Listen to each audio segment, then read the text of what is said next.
বাবা যে মাংস আনলো, মাংস কই, খালি তো ফুলকপি আলুর তরকারি। কালকে তো মাংস খেলি, আবার আজকেও মাংস খেতে হবে? বাবা তো বললো মাংসই নিয়ে আসছি, রুটি পাইনি বলে।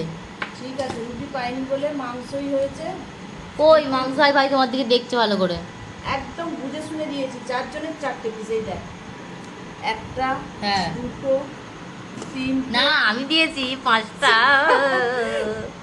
ভেবেছিলাম তুলে রাখবো, কিন্তু তুলে রাখিনি। যাই হোক, দাঁড়া, ভাতটা তোর বাবাকে দিয়ে দিই। হ্যাঁ, বাবা তো খিদে পেয়ে গেছে। মাছ আবার কখন করবো? মাছ সকালে যে তোর ভাইকে দিয়ে আনিয়েছিলাম, হ্যাঁ। মাছটা করেছি। আমি কিন্তু পেটি খাবো। পেট তো তুই খাবি, ঠিক হ্যাঁ, আছে। পেটি দুটো ছিল দেখলাম তো। পেটে আমি একটা খেয়েছি, আর এই একটা দিই তোর বাবাকে। বাবা মাছ খাবে? শুরু করতে শুরু করে দিয়েছে, দেখ আমাকে দিতে সময় দেয়নি। এই এক জ্বালার লোক মাইকে। খিদে পেয়ে গেছে। তুই মাছ সকালে কিন্তু খেয়ে, দুপুরে খেয়ে যাসনি। হ্যাঁ অবশ্যই, এখনই খেতে হবে। হবে। এটা খেতেই হবে ওকে। এই যে দিয়ে দিলাম ট্যালট্যালে ঝোল। ট্যালটেলে ঝোল। খেয়ে দেখ, কালকেও তো এরকম টেলটেলে ঝোলই খেলি। এর স্বাদ অনেক। শরীরটা কেন একটা হ্যাল হয়ে যাচ্ছে।